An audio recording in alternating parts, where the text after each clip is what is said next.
On the Sunshine Coast of Queensland, Australia, at a wildlife park his grandfather built from 4 acres of scrubland in 1970, a young man who has spent his entire life around crocodiles, kangaroos, and cameras has quietly become one of the most recognizable young voices in wildlife conservation anywhere in the world. Robert Clarence Irwin was born in December 2003, the second child of Steve and Terry Irwin, and from his very first weeks of life, he was photographed alongside the animals his family had built an entire life's work around.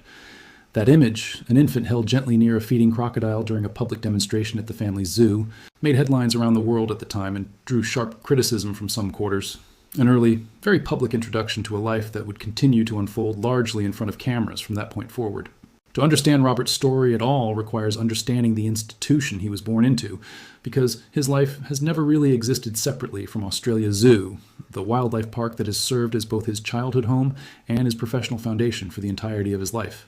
That zoo traces its origins back to 1970, when Robert's grandfather, Bob Irwin, a Melbourne-born plumber with a growing passion for reptiles, moved his family north to Queensland and purchased a small parcel of land specifically to build a wildlife refuge, initially known as the Queensland Reptile and Fauna Park. What began as a modest, family-run operation focused primarily on native reptiles gradually expanded across the following decades, first under Bob Irwin's direction, and later under the direction of his son Steve, into one of the most significant wildlife parks and conservation institutions found anywhere in Australia. A transformation that would eventually place 3 successive generations of the same family at the center of the country's public conversation about wildlife and conservation. Robert's early childhood was shaped almost entirely by the rhythms of Australia Zoo, the wildlife park his grandfather Bob Irwin had founded decades earlier, and that his parents had spent years transforming into one of the most significant conservation-focused zoos in the country. Rather than attending a conventional school, Robert and his older sister Bindi were homeschooled on the zoo grounds, an upbringing that placed hands-on animal care, wildlife education, and conservation work at the center of daily life in a way few children anywhere in the world ever experience. Where most children's earliest lessons involved books and classrooms, Robert's earliest education involved direct, supervised contact with the animals housed at the zoo, learning species behavior, handling techniques, and basic conservation principles, as a matter of ordinary daily routine rather than formal academic instruction. An upbringing his family has described as central to both his comfort around animals and his deep, largely instinctive understanding of wildlife behavior. He made some of his earliest television appearances as a small child, featured alongside his father in wildlife programming built around the family's work at the zoo, absorbing, from an age before most children can form lasting memories, the particular blend of enthusiasm, hands-on demonstration, and genuine affection for animals that had made his father one of the most recognizable wildlife personalities in the world. That formative period was cut tragically short in 2006, when Robert was only 2 years old, following his father's death from a stingray injury sustained while filming an underwater documentary. The loss reshaped the family's life profoundly, and it fell to Robert's mother, Terry, to continue raising both children while also steering the zoo and the broader conservation mission her husband had built through the final years of his life. Robert has since spoken about growing up largely without direct memory of his father, instead coming to know him through family stories, archival footage, and the living legacy of the zoo and its conservation programs.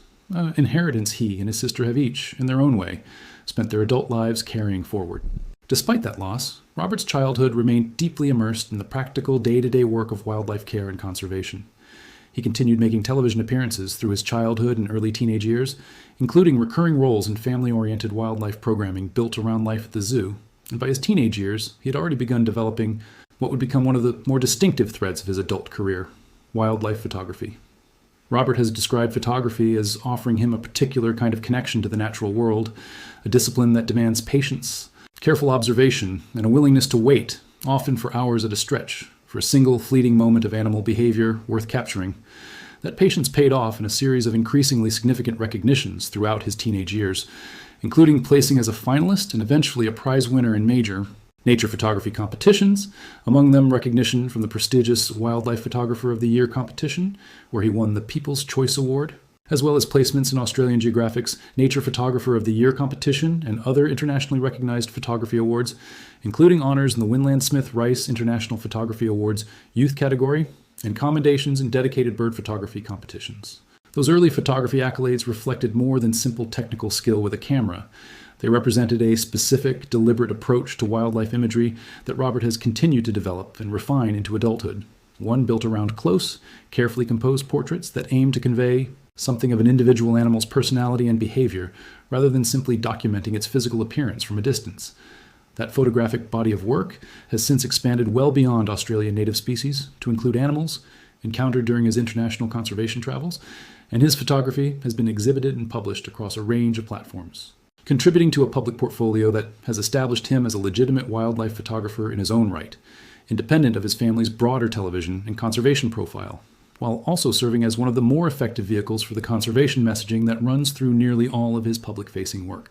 There is a single day on the calendar, February 28, 2026, that historians will likely spend decades trying to fully untangle, because in the span of about 24 hours, a war began, a nation's supreme leader was killed, nearly 1,000 strikes hit a single country, and a region that had already been at the edge of open conflict for years finally tipped over into it. This is not a story building toward something dramatic happening off in the distance. The most dramatic part already happened. This is what those 24 hours actually looked like, hour by hour, based on what has since been confirmed by officials, journalists, and satellite imagery, and why almost everything that has followed since traces directly back to that single day. If you want the real timeline of how this war actually started, laid out clearly instead of scattered across 100 different headlines, stay with me, and if breakdowns like this are useful to you, hit like and subscribe, because a story this significant deserves to be understood properly, not just skimmed. By the early morning hours in the region on February 28th, tension had already been building for weeks. Talks aimed at renewing restrictions on Iran's nuclear program had collapsed.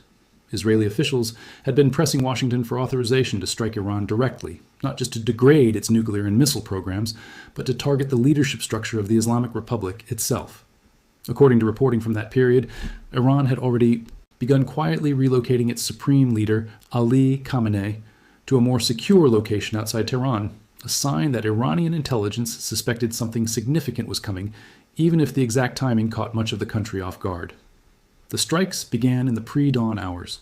Israel described its opening action publicly as a preemptive strike, coordinated directly with the United States, and President Trump confirmed shortly afterward that major combat operations were underway. Iran responded almost immediately by shutting down its own airspace, an emergency measure meant to prevent additional aircraft from entering, while the country tried to understand the scale of what was happening.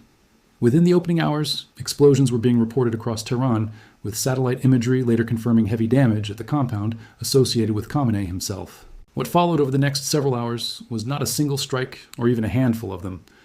According to a U.S. official cited in reporting from that day, the combined American and Israeli operation, which the United States had internally designated Operation Epic Fury, carried out close to 900 individual strikes against Iranian targets within the first 12 hours alone.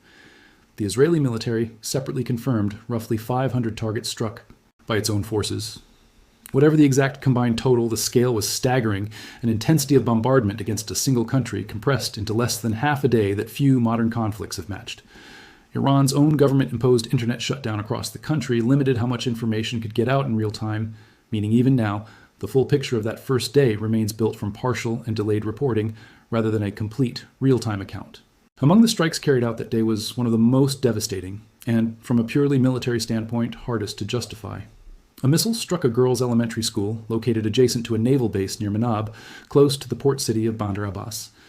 Iranian officials reported that the strike killed close to 170 people, an overwhelming number of them children. Whether the school was mistakenly targeted due to its proximity to the military facility or was struck as a result of a targeting failure elsewhere in the campaign has remained one of the most disputed and painful details of that day, drawing condemnation even from voices generally sympathetic to the broader campaign against Iran's government. Sometime during that same window of hours, the strike that would define the entire war landed. Ali Khamenei, who had led Iran for more than 3 decades, was killed, along with several members of his own family, including his daughter, his son-in-law, a grandchild, and his daughter-in-law, according to Iranian state media reporting that followed.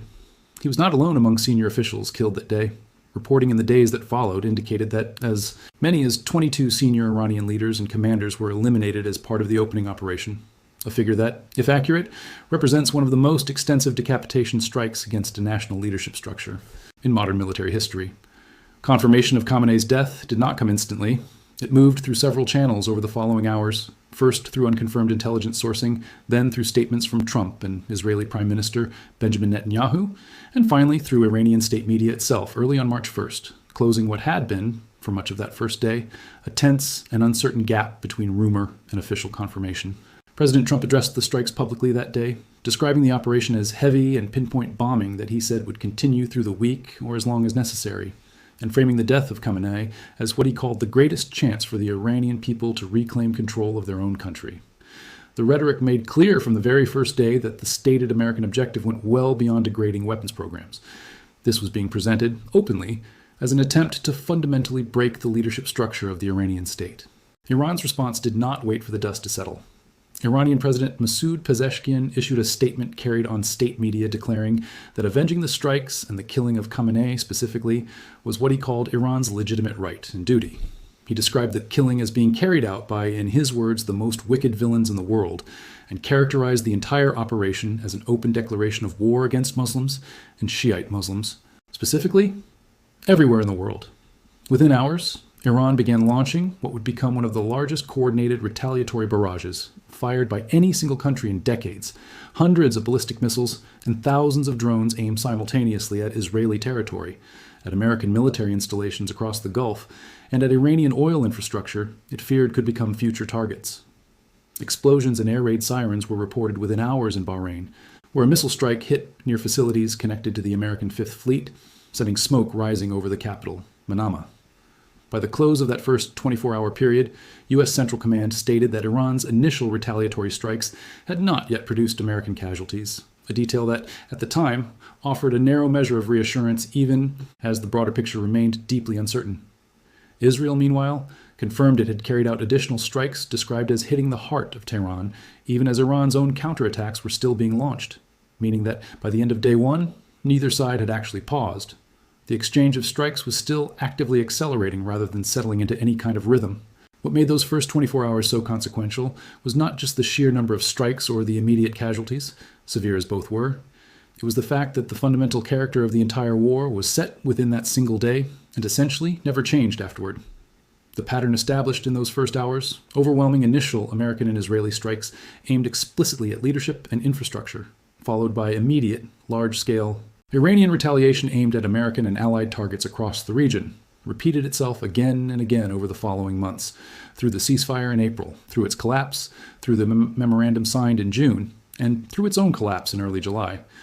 Nearly every major escalation that followed traced its underlying logic directly back to what had already been established on day one, that both sides were willing to absorb enormous initial losses and respond immediately rather than pause to assess. The reaction from Iran's regional allies during those first 24 hours was, notably, more restrained than many analysts expected. Groups aligned with Iran's so-called axis of resistance, including Hezbollah in Lebanon and the Houthi movement in Yemen, publicly condemned the strikes almost immediately, but did not launch retaliatory attacks of their own within that first day, according to monitoring by regional analysts tracking the situation in real time. That restraint would not last, and within the following days, both groups would become far more directly involved. But in the immediate,